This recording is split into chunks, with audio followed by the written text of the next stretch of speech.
Hi dear students, this class we are going to discuss an important idea in the integral calculus, that is definite integral. So what is a definite integral? Definite integral of a function f of x. Definite integral of a function f of x over an interval a comma b is denoted by integral a to b f of x dx.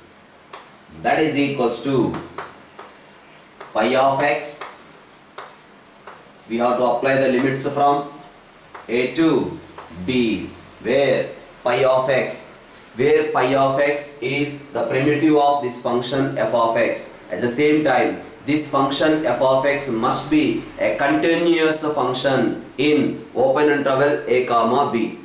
So integral a to b f of x dx is equals to pi of x with the limits from a to b. That's what we can write it as pi of b minus pi of a. So that is the definite integral of a function over the interval a comma b. So this function must be a continuous function in open interval a comma b. Suppose here I am writing pi of x plus c, then also it makes no sense. So integral a to b, here you will get pi of b plus c minus pi of a plus c. So c gets cancelled. We will get pi of b minus pi of a only.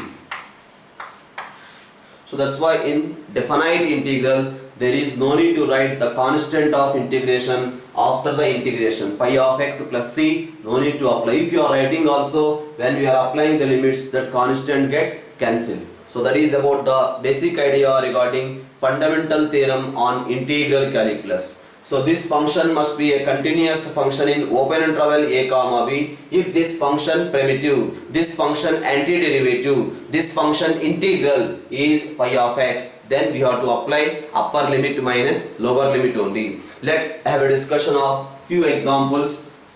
So this is the first question, integral 0 to pi by 2 x into cos x dx. So definitely we have to do first of all integration. Once you know the integration thoroughly, definite integral, this type of problems we can do easily just based on indefinite integrals. So this is by parts we have to apply first function and a second function, because this is an algebraic function and this is a trigonometric function. Now apply the limits. First function into integration of second function minus differentiation of first function, integration of second function for the whole integration. For this entire portion, we have to apply the limits from 0 to pi by 2. So that's why we will get x into sin x plus integration of sin x is minus cos x. That's why you will get plus cos x. Limits are from 0 to pi by 2. Now you can apply the limits. You will get, for upper limit you will get pi by 2. Whereas for lower limit what we will get? Here x is equals to pi by 2, sin pi by 2 is 1 plus 0, that is upper limit, minus lower limit. Here also in place of x 0, cos 0 is equals to 1. So that's why we are getting the answer as pi by 2 minus 1. So nothing difficulty, just we have to apply the limits. So another question is given here in this way. The question is given as integral 0 to k 1 by 2 plus 8x square given, that is equals to pi by 16. Then he is asking what is the value of k. K value we have to find out. Now you can observe this, we can write it as 1 by 2 into integral 0 to k 1 by 1 plus 2x whole square. Right? So what about this integration? 1 by 2 into 1 by 1 plus x square integration is tan inverse cx. That's why you will get tan inverse 2x divided by inner function differentiation we have to divide by 2 with the limits are from 0 to k.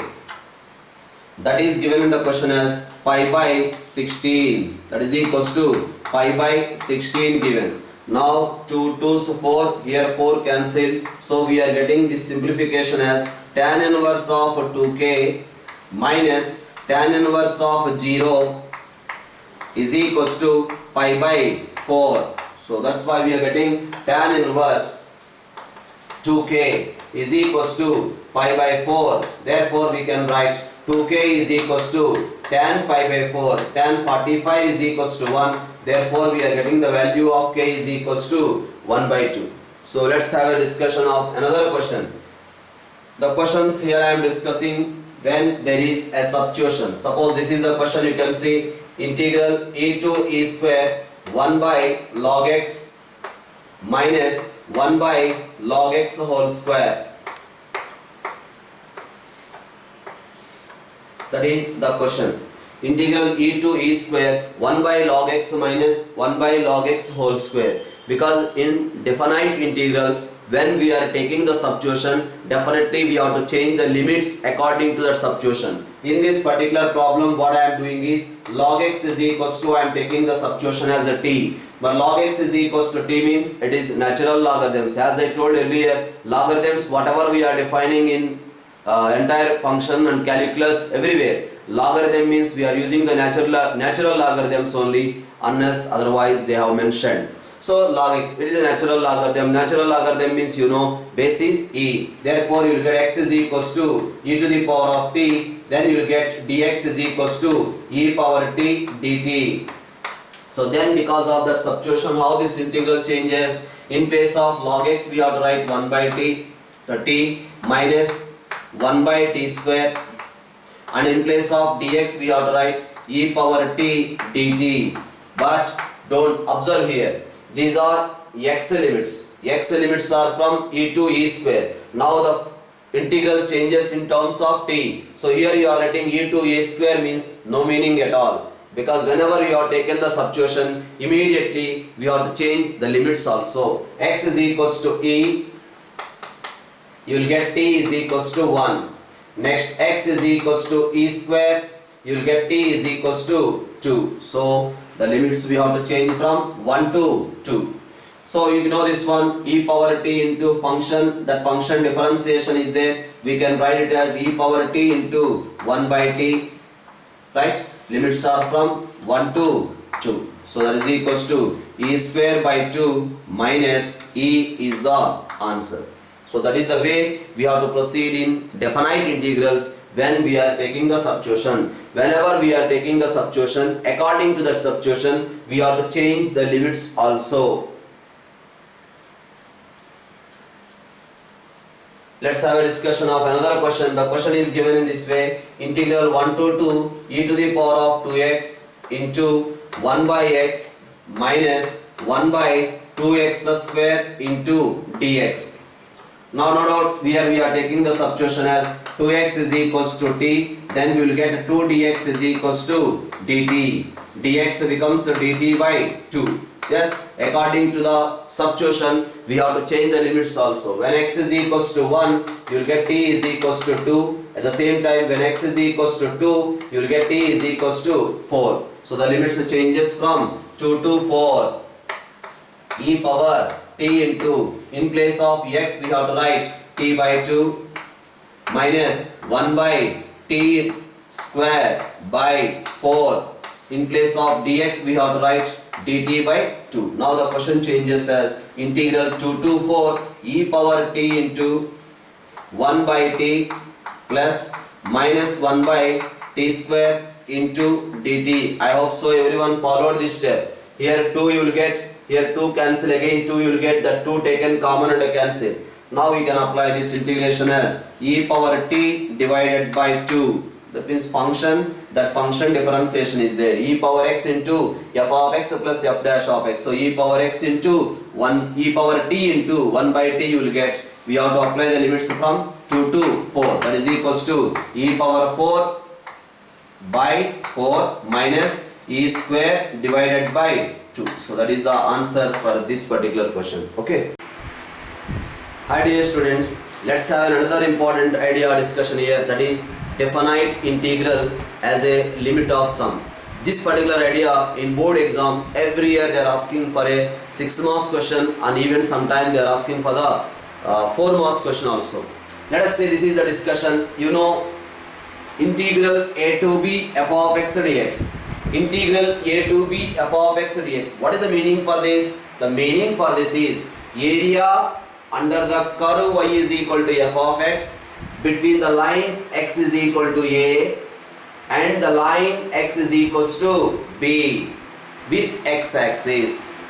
The area under the curve y is equal to f of x between the lines x is equal to a and x is equals to b with x axis, that is given by this integral a to b f of x dx. So what I am doing, observe here, I am dividing this entire area into n equal parts. That means each part length is equals to h. So let us say this line is x is equals to a, and whenever x coordinate is a, then y coordinate is become f of a or not. That means this height is equal to f of a. Each width, that means each length I am taking it as h. So this length is equal to h, then this length is also h. Now when this is equal to x is equal to a, then this part becomes a plus h. When x is equal to a plus h, what is y? Y is equal to f of a plus h. That's why I can say this height is equal to f of a plus h. Similarly, this height is equal to f of a plus 2h, and so on continue. This height is equal to f of a plus nh. Now I divided this one into n rectangles. N rectangles, right? Each rectangle width is equal to h only. Here the length of this rectangle is equal to f of a plus h. Length of this rectangle is equals to f of a plus 2h. Length of this rectangle is equal to f of a plus nh. That's why sum of the areas of all these rectangles, I am denoting with an. That an is given by h into f of a plus h, h into f of a plus 2h, h into f of a plus 3h, plus and so on, plus h into f of a plus nh. After taking h common, we got this one. But now when we are finding the areas of all these rectangles, this particular area we are missing, this particular area is missing, this particular area we are losing. So that's why to minimize the area which we are missing, what to do? The number of intervals which we divided, that we have to increase. That means as n is tending to infinity, whenever n is tending to infinity, what happens? This width is becoming very close to 0. That's what we can write. When h is tending to 0, all these rectangles area, when h is tending to 0 or n is tending to infinity means h is tending to 0. Whenever h is tending to 0, all these rectangles areas is almost equal to area under the curve y is equal to f of x between the lines x is equal to a and x is equals to b. So that's why limit h tends to 0, that is nothing but n is tending to infinity. Sum of the areas of all these rectangles, limit h tends to 0, h into f of a plus h plus f of a plus 2h plus and so on plus f of a plus nh. Whenever h is tending to 0 means no doubt n is tending to infinity. Number of parts we divided is tending to infinity. So whenever number of parts tending to infinity, this width is also tending to 0. Whenever that width is tending to 0, you will get the exact area bounded by the curve y is equal to f of x between the lines x is equal to a and x is equals to b. That's what we will write. Integral a to b f of x dx is equals to limit h tends to 0, h into f of a plus h plus f of a plus 2h plus and so on plus f of a plus nh, where nh is equals to b minus a. Because this hypothesis x is equal to a plus nh, the last line x is equal to b. That's why a plus nh is equals to b. So we can write nh is equals to b minus a. So this is the definite integral as a limit of some basic formula. Integral a to b f of x dx, we can write it as limit h tends to 0, h into f of a plus h plus f of a plus 2h plus and so on plus f of a plus nh. So sometimes, because if you start from this rectangle f of a, then we have to end with f of a plus n minus 1 into h. But I will always prefer to approach this particular usage, right? So if we are starting from f of a, we have to end with f of a plus n minus 1 into h. So here I started with f of a plus h. That's why we are concluding with f of a plus nh. This is more comfortable than the which I am discussing, starting from f of a to f of a plus n minus 1 into h. let's have a discussion of few problems based on this one, how to do these questions in board exams, that I will discuss. After that we are going to discuss the same idea how to approach in objective exam. Let us say this is the discussion. You know these formulas: 1 plus 2 plus 3 plus and so on plus n is equals to n into n plus 1 divided by 2. Next one, 1 square plus 2 square plus 3 square plus and so on plus n square is equal to n into n plus 1 into 2n plus 1 divided by 6. Next we have 1 cube plus 2 cube plus 3 cube plus and so on plus n cube is equals to n square into n plus 1 whole square divided by 4. At the same time, a plus ar square plus and so on plus a into r to the power of n minus 1. Sum to n terms of a geometric progression is given by a into r to the power of n minus 1 divided by r minus 1. So that is the reason I told, when we are using this particular formula, f of a plus f of a plus h plus and so on plus f of a plus n minus 1 into h. Another one is f of a plus h plus f of a plus 2h plus and so on plus f of a plus nh. So when you are using this particular information, directly we can use these formulas. When you are using this information, again 1 plus 2 plus 3 plus and so on plus up to n minus 1 form, that is n minus 1 into n divided by 2. Because you are familiar with these formulas, that's why better to use this particular result in all the problems. Let's have a discussion of a question here. So this is the first question. They have given integral 0 to 5 x plus 1 into dx. First of all, we have to write the known statement. What is the statement? We know that integral a to b f of x dx. Integral a to b f of x dx is equals to limit h tends to 0 h into f of a plus h plus f of a plus 2h plus and so on plus f of a plus nh, where nh is equals to b minus a. That is the known result. We know this one, right? Now compare this one with this. What is a value? The value of a is equals to 0 and the value of b is equals to 5. And what is f of x? F of x is equals to x plus 1. And what is the value of nh? nh is equal to b minus a, so that is equals to 5. Now we are applying that one. Therefore, integral 0 to 5 x plus 1 dx is equals to limit h tends to 0 h into, our formula is a plus h. That means what is a value in this particular problem? A is equal to 0. That's why in this formula put a is equal to 0. Then what we will get? F of h plus f of 2h plus f of 3h plus and so on plus f of nh, where nh is equal to 5. At the end we will discuss this one. Okay, right. You see f of x is equal to x plus 1, or f of k is equal to k plus 1, f of alpha is equal to alpha plus 1, f of Ramu is equal to Ramu plus 1. Now tell me what is f of h? This is equals to limit h tends to 0, because most of the students this step only they are going to do mistake. Here you are not doing mistake, means there is no chance of doing mistake anywhere, right? What is f of h? F of h is equal to h plus 1. Next 2h plus 1. Next f of 3h is equal to 3h plus 1. Next plus and so on plus nh plus 1.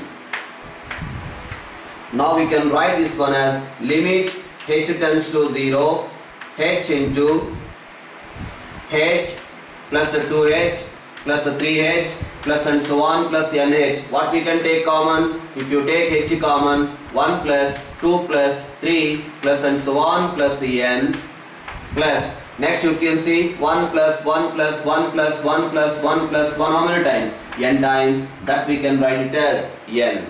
So next we can write this one as limit h tends to 0, h square into n plus 1 divided by 2 plus nh.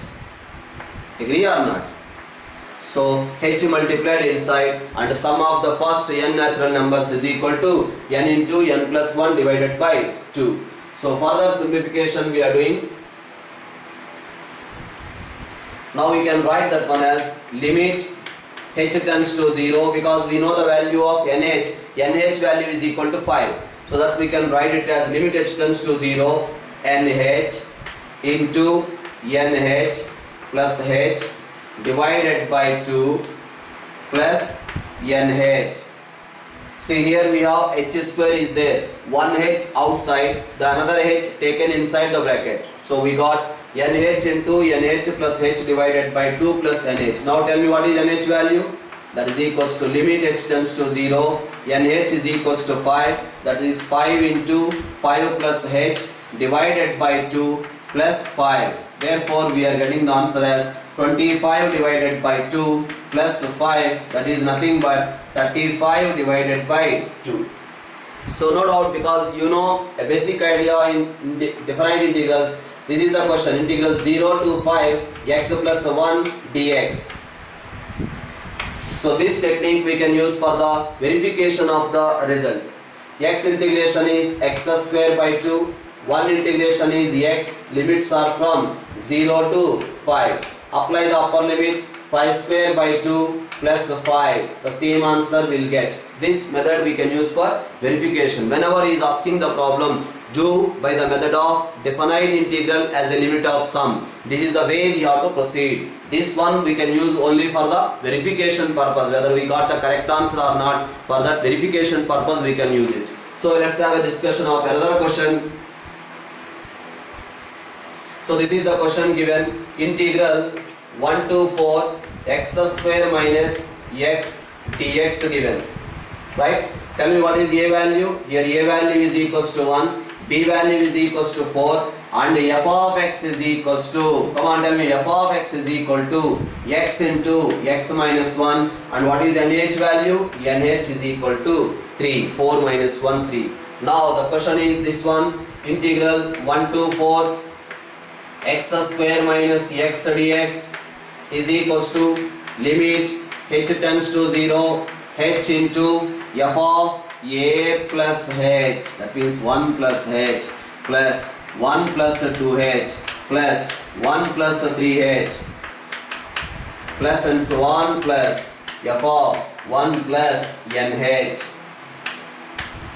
So please take care while writing, because here nh we are writing, you people will write n and h in the similar way. That's why there is a huge chance of confusion, right? So show the difference between n and h. Now we can write this one as limit h tends to 0, h into, tell me what is f of 1 plus h? Or f of 1 plus h means, f of 1 plus h means 1 plus h into 1 plus h minus 1. f of 1 plus h means 1 plus h into 1 plus h minus 1. Then what we will get? We will get 1 plus h into h. Next, f of 1 plus 2h means what we will get? 1 plus 2h into 1 plus 2h minus 1. That's why you will get 1 plus 2h into 2h. Next, similarly, 1 plus 3h into 1 plus 3h minus 1. Plus and so on. Finally 1 plus nh into 1 plus nh minus 1, so we will get nh. Now this simplification we can do it as limit h tends to 0, h into h plus 2h plus 3h plus and so on plus nh. I hope so everyone followed. H multiplied inside, the first term is h, 2h multiplied inside, 3h multiplied inside, nh multiplied inside. The first terms are written. Next, h square plus 2 square h square plus 3 square h square plus and so on plus n square h square. That's what. This step you are not doing mistake, means rest of all is simple simplification only. Now you can say this is equals to limit h tends to 0, h into 1 plus 2 plus 3 plus and so on plus n plus h square into 1 square plus 2 square plus 3 square plus and so on plus n square. Now we can write that one as limit h tends to 0, h square into n plus 1 divided by 2, h square into n plus 1 divided by 2. The first one, next one is h cube into n plus 1 into 2n plus 1 divided by 6. Right? So now h square multiply inside, h cube also take inside. Then what happens? That simplification we are discussing here. That is equals to limit h tends to 0. We will get nh into nh plus h divided by 2, h square, 1h outside, another h taken inside the bracket. Next one is h cube, 1h outside, another h inside to this bracket, one more h inside to this bracket. Then what we will get? nh into nh plus h into 2nh plus h whole divided by 6. Now what is nh value? nh value we know already, that is 3. Substitute in place of nh 3. You will get 3 into 3 plus h divided by 2 plus 3 into 3 plus h into 6 plus h divided by 6. Now we have to substitute h is equals to 0. If you put h is equals to 0, then what happens? 9 by 2 plus 3 into 3, because h is equals to 0, 6 cancel. So that simplification will get 27 divided by 2 is the answer. That is the another question. Let's have a discussion of the last model in this particular one. So the question is given like this: integral 0 to 4 x plus e to the power of 2x into dx. Yes. Now what is a value? A is equal to 0, the value of b is equals to 4, and f of x is equals to x plus e to the power of 2x. No doubt the value of nh is equals to 4, because nh is equal to b minus a.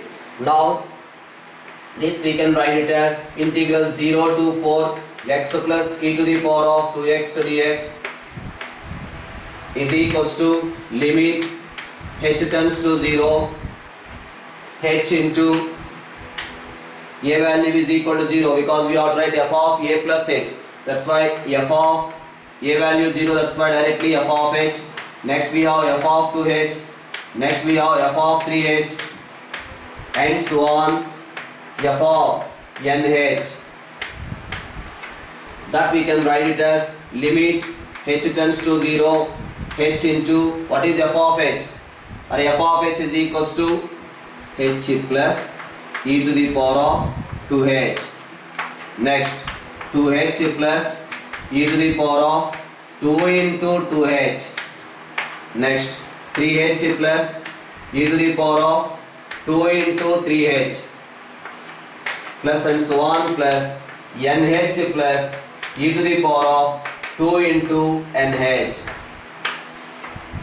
Now you can observe in every first term, in every bracket the first term, h plus 2h plus 3h plus and so on plus nh. If you take h common, directly I am writing, observe here, limit h tends to 0, h square into 1 plus 2 plus 3 plus and so on plus n. Next plus h into, what about the simplification? First one is e power 2h, the next one is e power 2h whole square, the next one is e power 2h whole cube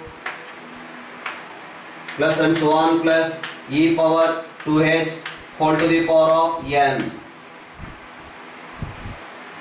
No problem with this simplification. What about this simplification here? Now this we can write it as limit h tends to 0, h square into n plus 1 divided by 2 plus h into, this is in geometric progression, with the first term is equal to e power 2h, common ratio also e power 2h. But what is the formula for sum to n terms of a geometric progression? Sum to n terms of a geometric progression is first term into common ratio power n minus 1 divided by common ratio minus 1. That is the sum to n terms of a geometric progression. First term is equal to e power 2h, common ratio also e power 2h. That's why e power 2h into e power 2h whole to the power of n minus 1 divided by e to the power of 2h minus 1. Just here I applied sum to n terms of a geometric progression. Next, a further simplification we are doing. That further simplification is, so this is equals to limit h tends to 0 nh into nh plus h divided by 2, right, plus e to the power of 2h into e to the power of 2 times nh minus 1 divided by e to the power of 2h minus 1. Yes? Don't say yes. Here we have missed one letter to write, that is h. That h I am writing here by h, multiply with the 2, divide with the 2. What is the reason? Whenever we have limit h tends to 0 e power h minus 1 divided by h, we can write this one as 1 from the limits discussion. So that's why this value is becoming 1. Wherever nh is there, in place of nh we are write 4. Come on, do that one. Limit h tends to 0, in place of nh we are write 4. That's why 4 into 4 plus h divided by 2 plus e to the power of 2h into, in place of nh we are writing 4. That's why e to the power of 8 minus 1 divided by 2. Because when h is tending to 0, this limit value is becoming 1. Now apply h is equals to 0. Then we'll get 4 into 4 divided by 2 plus e power 8 minus 1 divided by 2. That is nothing but e to the power of 8 plus 15 divided by 2. So let's start the discussion how to do, or how they are asking the questions based on definite integral as a limit of sum in objective exams.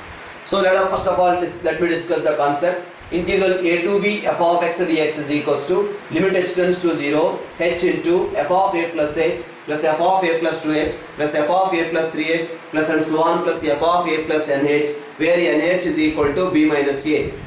That is the idea we discussed in the earlier class. Now what I am doing here, this summation written in sigma notation.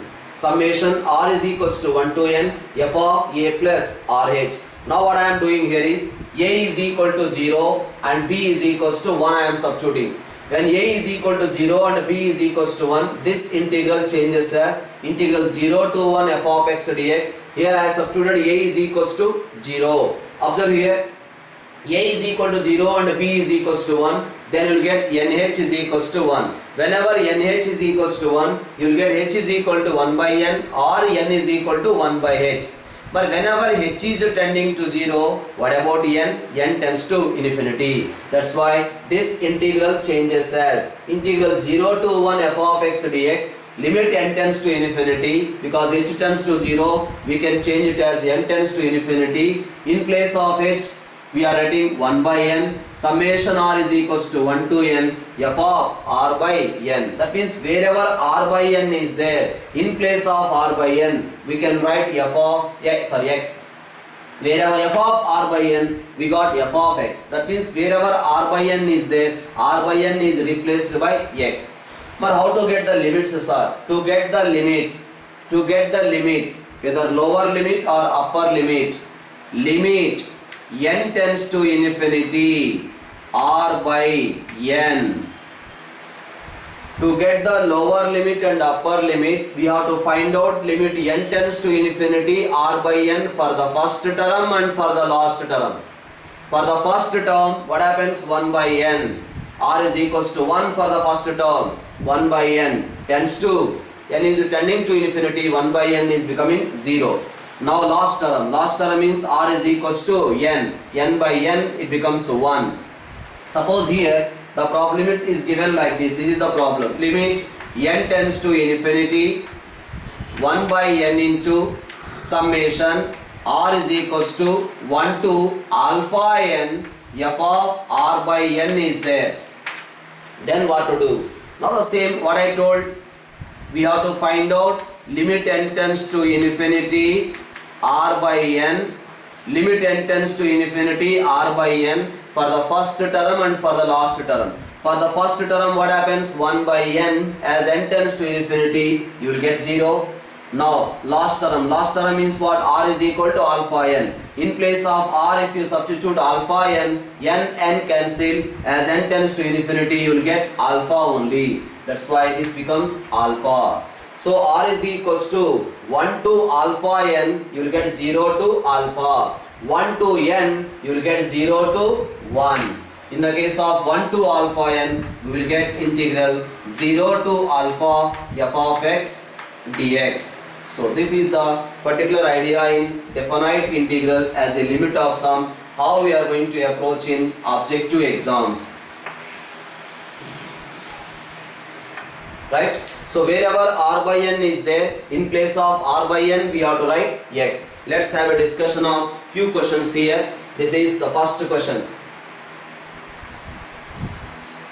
The question is given in this way. Limit n tends to infinity, n plus 1 divided by n square plus 1 plus n plus 2 divided by n square plus 4 plus and so on plus 1 by n. That is the question given. Right? So that we can write it as limit n tends to infinity, n plus 1 divided by n square plus 1, next n plus 2 divided by n square plus 4 plus and so on. The last term we can write n plus n divided by n square plus n square. Agree or not? Because 2n divided by 2n square, n by n square is 1 by n only. Now we can write this one in sigma notation as limit n tends to infinity, summation R is equals to 1 to n, because R is equal to 1, R is equals to 2 and so on, R is equal to n. R is equals to 1, here 2 square, next 3 square, finally we have n square. So that's what we can write it as n plus R divided by n square plus R square. So this summation we can write in this way. Next what I am doing here, limit n tends to infinity, right? So take n square common, then what we will get? So outside you will get 1 by n by n square, that's why 1 by n into summation R is equals to 1 to n 1 plus R by n divided by 1 plus R by n whole square. Right? Now we have limit n tends to infinity, 1 by n into summation R is equals to 1 to n 1 plus R by n by 1 plus R by n whole square. This can be written in integral form as integral 0 to 1 to n. That's why we can write 0 to 1 plus x divided by 1 plus x square dx. Right? So that we can write it as integral 0 to 1 by 1 plus x square plus integral 0 to 1 by 2 into 2x divided by 1 plus x square dx. Now I hope so you can proceed for this integration. The first one is tan inverse x. Limits are from 0 to 1. Next one is 1 by 2 into denominator differentiation is there in the numerator. So we can write log of 1 plus x square. Here also limits are from 0 to 1. So apply the limits, you will get the answer. So let's have a discussion of another question. So this is the question given. Limit n tends to infinity, 1 by n square plus 2 by n square plus 3 by n square plus and so on plus 2n divided by n square. That is the question given. Now how can we write this one?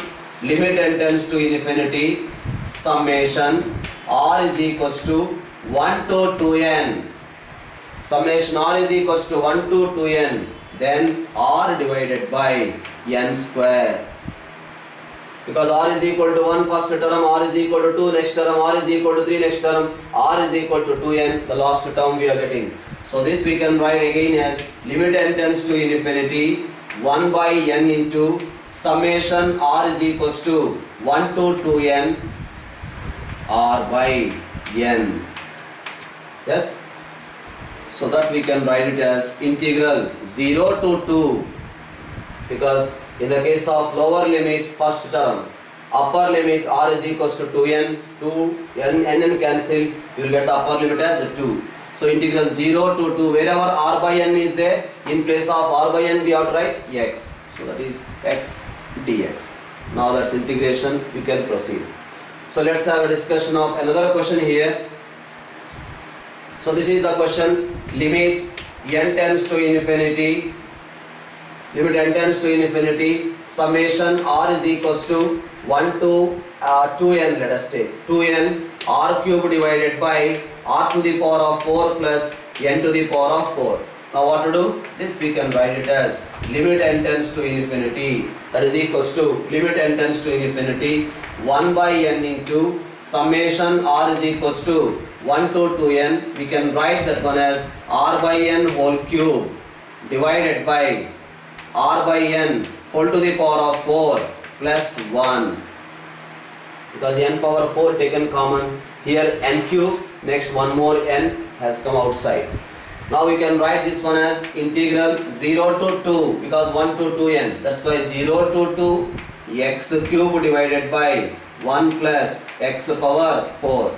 Now this integration we can proceed, multiply with 4 and divide with 4. Denominator differentiation is there in the numerator, so we can write log of 1 plus x to the power of 4 with limits from 0 to 2. Let's have a discussion of another question. This is the question given, limit n tends to infinity 1 by n into summation r is equals to 1 to n secant square r pi by 4n is there.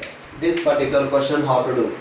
Because directly a summation given, it is going to be more comfort and convenient. We can write this one as limit n tends to infinity 1 by n into,